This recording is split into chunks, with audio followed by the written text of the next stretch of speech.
Medzi ľuďmi sa šíria pochybnosti. Je možné už teraz s istotou povedať, že vakcína neublíži? Môžu sa časom objaviť nežiaduce účinky? Tak, práve to, tam som mieril.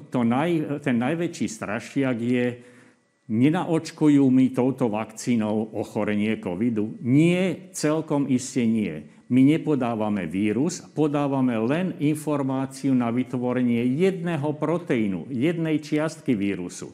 A v tom je ten úžasný progres modernej genetiky a modernej molekulárnej biológie, že identifikovali tú informáciu a podávame ich jedincom.